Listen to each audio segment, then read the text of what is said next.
Hello and welcome to the competitive classes. So friends, जैसा कि आप सब जानते हो कि अकाउंट असिस्टेंट की वैकेंसीज जो पंचायती राज में निकलनी थी उसका सिलेबस अनाउंस हो चुका है और वैकेंसीज भी ऑलमोस्ट अनाउंस हो ही चुकी हैं।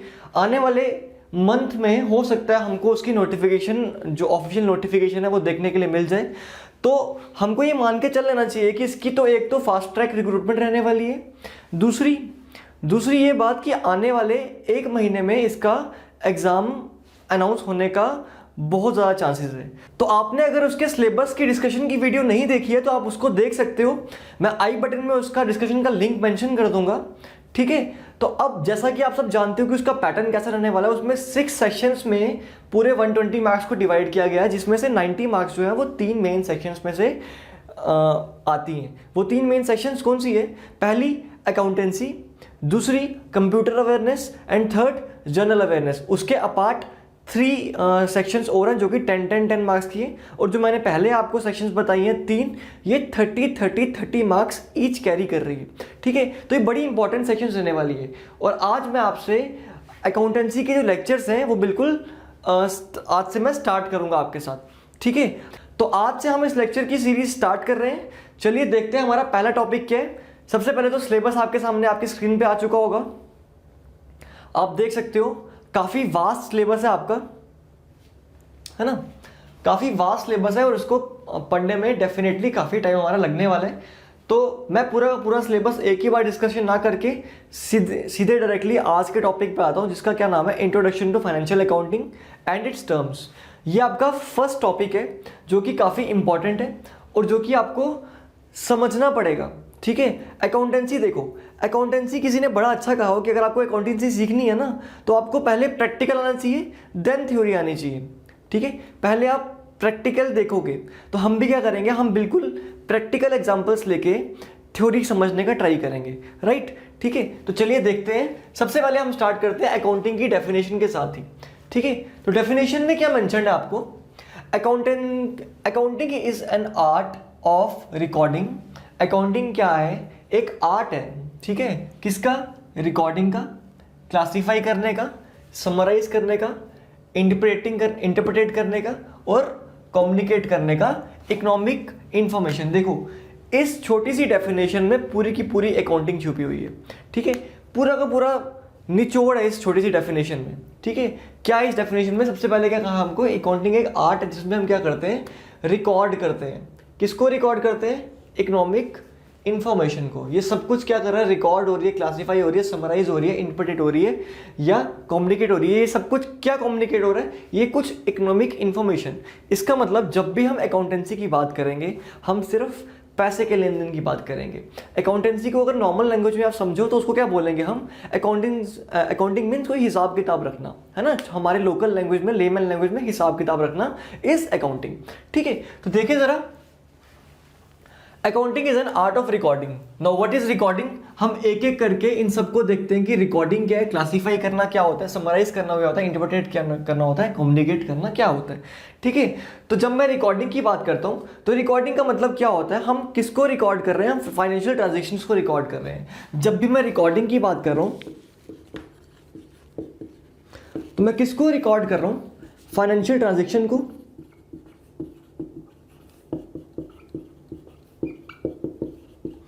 ठीक है।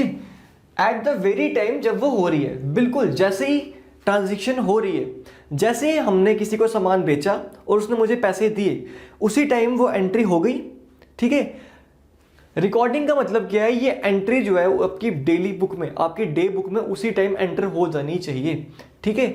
जैसे ही मैंने कोई सामान किसी को बेचा, ठीक है, मैंने किसी को 1 किलो चावल बेच दिए, छोटी सी शॉप की बात कर रहे हैं, मैंने किसी को 1 किलो चावल बेचे और उससे 70 रुपीज़ ले लिए। अब ये ट्रांजेक्शन जो है ये उसी टाइम मेरी बुक में नोट डाउन हो जानी चाहिए। This is called as recording. क्या एक डेफिनेशन अगर आपको बताऊं मैं, recording of financial statements in an orderly manner. कैसे? एक ऑर्डर में हमको इसको क्या करना है, रिकॉर्ड करना है, सून आफ्टर द ऑकरेंस, ठीक है, जैसे ही वो हो रही है, ठीक है। तो this is called as recording. Classify करना मतलब इसको डिस्ट्रीब्यूट कर देना, अरेंज कर देना, ठीक है। अब जो हमने डेटा रिकॉर्ड किया है उसको हमको कहीं ना कहीं तो भेजना है ना, तो उसको बिल्कुल सिस्टमाइज्ड वे में, जैसे सेल्स की एंट्री हमने एक जगह लिख दी, ठीक है, हम किसकी बात कर रहे हैं? क्लासीफाई करने की, क्लासिफिकेशन की बात कर रहे हैं। सच एज सेल्स की एंट्री सारी की सारी मैं एक जगह नोट कर दूंगा, परचेज की एंट्री मैं एक जगह नोट कर दूंगा, ठीक है। मैंने किसी को उधार पे सामान बेचा, दैट मीन्स क्रेडिटर किसी को दे रहा हूं मैं, ठीक है, क्रेडिटर में किसी का या किसी का भी, तो 1 2 3 4 5 मैंने 5 ट्रांजेक्शन यहाँ पे नोट डाउन कर ली।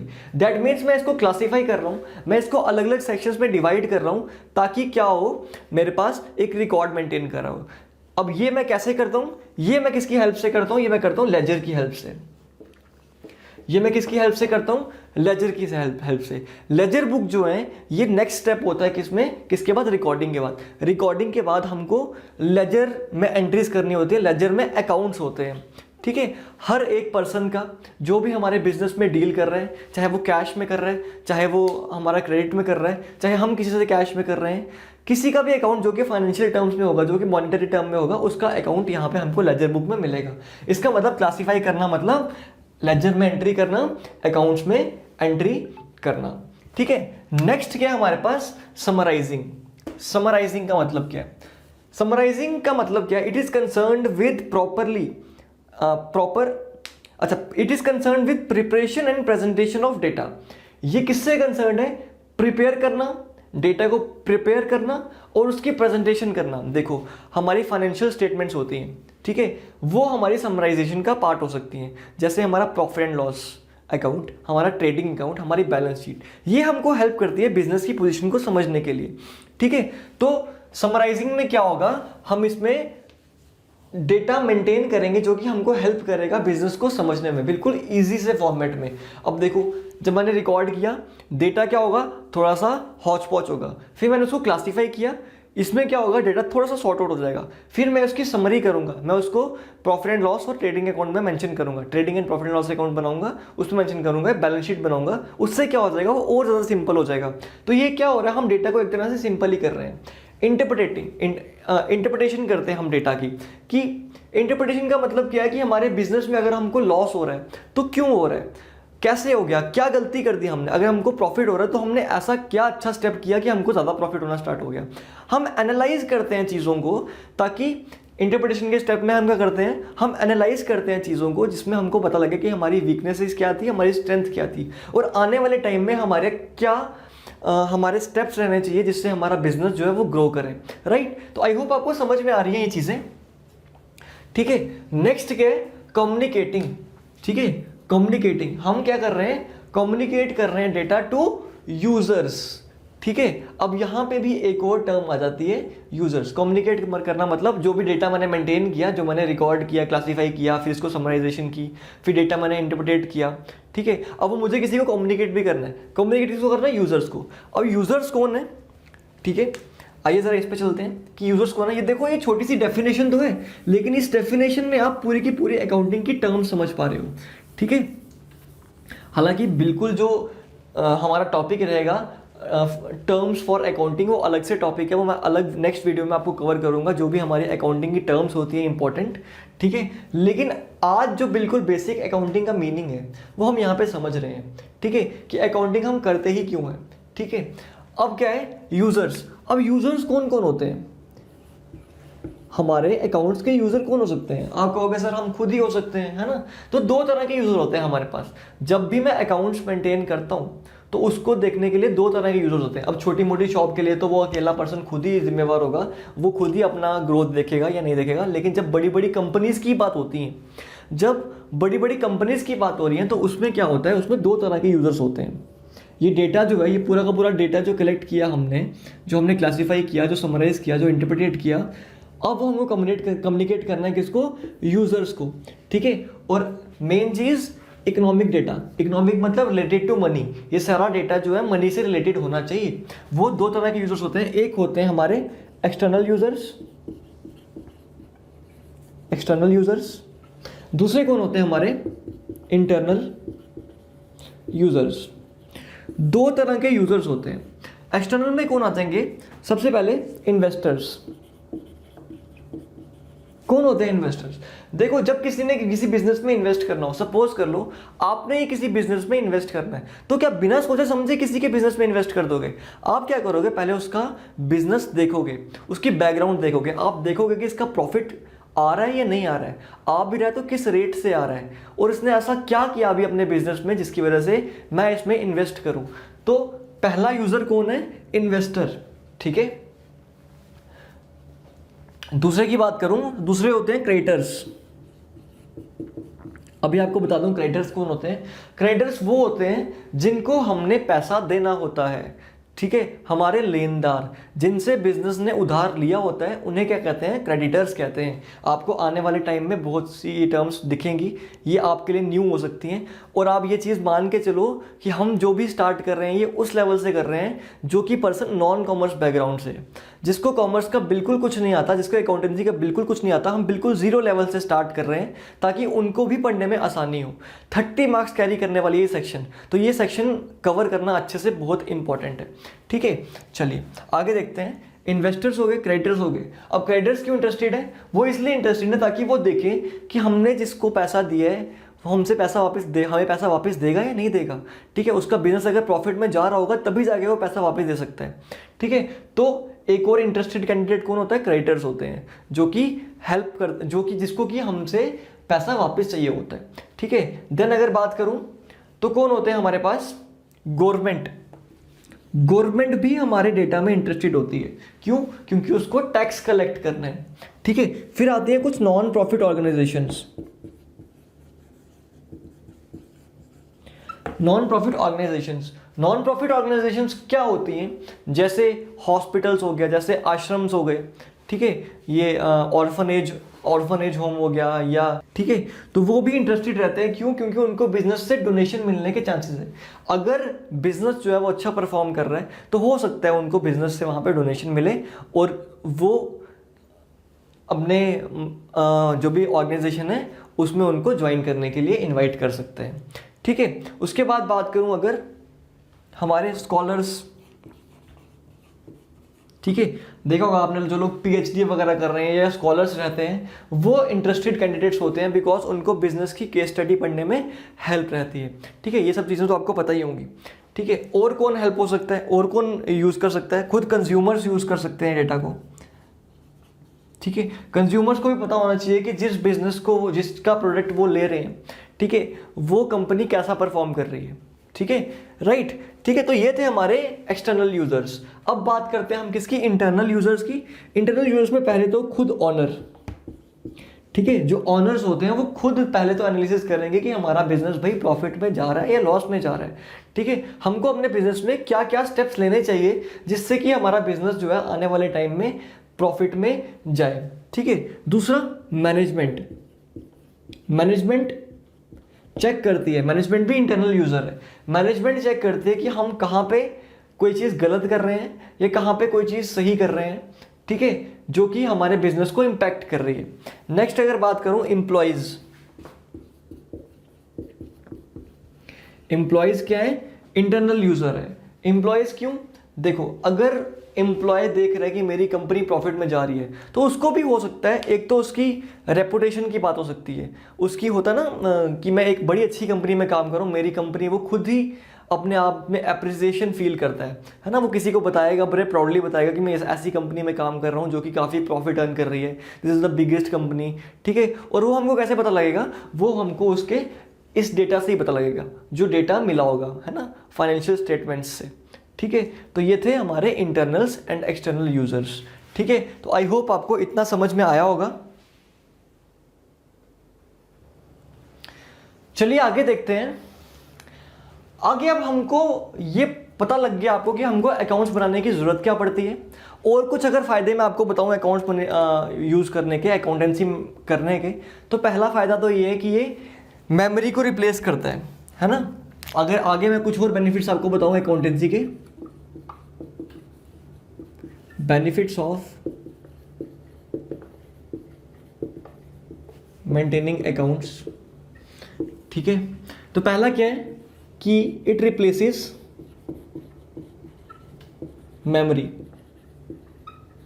ठीक है, आपने एक छोटी सी एग्जांपल लेते हैं। आपने एक छोटी सी शॉप खोली, ठीक है, वहाँ पे आपने लोगों को एक फैसिलिटी दे दी कि भाई आप मेरे से उधार ले सकते हो और महीने के एंड में आप मुझे क्या कर दो, पेमेंट कर देना, वन टाइम पेमेंट, ठीक है। आप एडवांस में या बाद में मेरे को वन टाइम पेमेंट कर सकते हो, आपने फैसिलिटी दे दी। तो आपका बिजनेस अच्छा चलने लग गया। आपने 1%, 2%, 3%, 10% को लोगों को 10 लोगों को उधार देना स्टार्ट कर दिया, 10 उससे ज़्यादा। अब क्या आप इतनी मेमोरी अपनी बना पाओगे? क्या आप में इतनी कैपेसिटी है, आपके ह्यूमन माइंड में इतनी कैपेसिटी है कि आप सारी की सारी महीने की ट्रांजेक्शन्स जो हैं वो अपने माइंड में सेव कर पाओ? नहीं। आप क्या करोगे, आप उसको छोटी सी नोटबुक में मेंशन करोगे, है ना, आप उसको एक कॉपी पे लिखोगे। तो ये कॉपी जो है, ये कॉपी जो आप मेंटेन कर रहे हो, इसको क्या कहेंगे हम, रिकॉर्डिंग कहेंगे, ठीक है।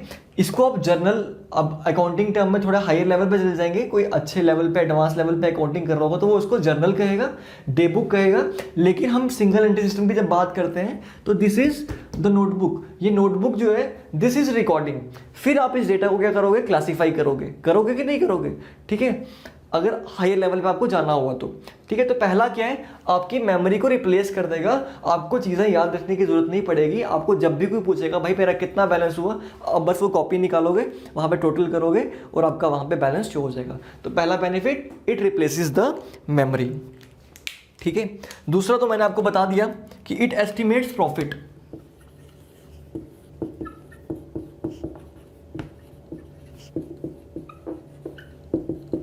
ठीक है, ये प्रॉफिट एस्टिमेट करने में हेल्प करता है। अब अगर आप बिजनेस कर रहे हो तो आपका इतना तो इंटरेस्ट होगा ना कि मेरा बिजनेस में प्रॉफिट हो रहा है, ये लॉस हो रहा है। तो जब आप अकाउंटिंग करोगे तो आपको फाइनली समझ में आएगा कि आपने इतने का सामान खरीदा और वो सामान आपने इतने रुपए में बेचा। आप दोनों को माइनस करोगे, आपको पता लगेगा कि आपको प्रॉफिट हुआ है या लॉस हुआ है, राइट। तो इतना समझ में आ गया आपको।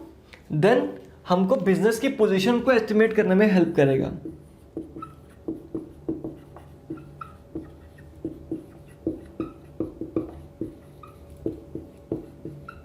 It will help us understanding our business position, कि हमारी बिजनेस की पोजीशन क्या है at a particular point of time.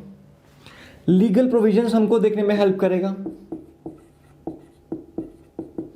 Legal provision यानी हमको टैक्स अगर पे करना है, गवर्नमेंट जब भी कोई टैक्स की रेड पड़ती है वो सबसे पहले आपके अकाउंट्स चेक करते हैं। अगर आपके अकाउंट्स वेल मेंटेन्ड हैं, दैट मीन्स आपको टैक्स में कभी भी कोई प्रॉब्लम नहीं आएगी, क्योंकि आपने बिल्कुल सही तरह से वो टैक्स पे किया होगा, ठीक है। तो लीगल प्रोविजंस होते हैं, कोई भी चीज़ लीगली करनी हो या लीगली कोई भी बात हो जाए, कुछ भी मैटर में आपके अकाउंट्स जो है आपको बड़ा हेल्प करते हैं, ठीक है। एक और बात, इट विल असिस्ट मैनेजमेंट। ये तो हमको पता ही है कि अकाउंट्स जो होंगे वो हमको हेल्प करेंगे हमारी मैनेजमेंट को असिस्ट करने में, वो हेल्प करेंगे मैनेजमेंट को देखने में। ये तो हमने पहले भी डिस्कस कर लिया कि कौन कौन से पॉइंट्स हैं जो कि हमको इम्प्रूव करने चाहिए और कौन कौन से पॉइंट्स हैं जो कि हम गलत कर रहे हैं, ठीक है। तो इस तरह से हमको हेल्प करेगी हमारे डिस्प्यूट्स ख़त्म करने में, ठीक है, एलिमिनेटिंग डिस्प्यूट्स, ठीक है। अब बिजनेस में डिस्प्यूट क्यों होता है? बिजनेस में डिस्प्यूट इसलिए होता है क्योंकि उनको चीज़ों की क्लैरिफिकेशन नहीं होती। लेकिन जब आप अच्छे से अकाउंट्स मेंटेन कर रहे हो, आपने हर एक चीज़ जो है ऑर्डरली क्या की हुई है, आपने उसको रिकॉर्ड किया हुआ है, तो ऑब्वियसली उसमें कोई भी प्रॉब्लम नहीं होगी कन्फ्लिक्ट की। तो सारे के सारे डिस्प्यूट्स जो हैं वो ख़त्म हो जाते हैं, कोई भी लड़ाई झगड़े जो हैं अकाउंट्स की हेल्प से ख़त्म हो जाते हैं, राइट। तो आई होप आपको इतना समझ में आ गया हो। आज के लेक्चर में हम इतना ही रखते हैं, ठीक है। ये हमारा फर्स्ट लेक्चर था जिसमें हम बिल्कुल इंट्रोडक्शन दिए अकाउंटेंसी के बारे में, ठीक है। अकाउंटिंग के बारे में, अकाउंटेंसी के बारे में हमने क्या किया है, इंट्रोडक्शन दिए। तो आई होप आपको ये समझ में आया हो, कोई भी डाउट आपके माइंड में इसके रिगार्डिंग ना रहा हो। तो नेक्स्ट लेक्चर में हम क्या पढ़ेंगे? नेक्स्ट लेक्चर में हम कुछ अकाउंटिंग एजम्पशंस पढ़ेंगे कि अकाउंटिंग जो होती है वो कुछ एजम्पशंस के बेस पे होते हैं, ठीक है। तो आप नेक्स्ट लेक्चर का वेट करो, तब तक इस लेक्चर को अच्छे से देखो। कोई भी प्रॉब्लम आ रही है तो नीचे कमेंट बॉक्स में आप मेंशन कर सकते हो। मैं आपको पूरा का पूरा अकाउंटिंग का जो सेक्शन है वो कवर कराने वाला हूँ, ठीक है, फ्रॉम 0 टू हाई लेवल। चाहे आपको कुछ भी नहीं आता, उस लेवल से बिल्कुल हाई लेवल तक जो भी हमारे एग्ज़ाम में रहने वाला है। हम इसके बाद थोड़ा सा थ्योरेटिकल पार्ट के बाद क्या करेंगे, इसकी कुछ ऑब्जेक्टिव टाइप क्वेश्चंस भी करेंगे, ठीक है, जो कि हमको एग्ज़ाम में आने हैं, ठीक है। तो अगर आपको वीडियो अच्छी लगी हो तो वीडियो को लाइक करो, वीडियो पे कमेंट करो, जिससे हमको पता लगेगा कि आपको चीज़ें समझ में आ रही हैं या नहीं आ रही हैं, ये वीडियो अच्छी लग रही है कि नहीं लग रही है, ठीक है। और चैनल को शेयर करो ताकि और भी बच्चे जो हैं इसका बेनिफिट उठा पाए। तो thank you students, take care.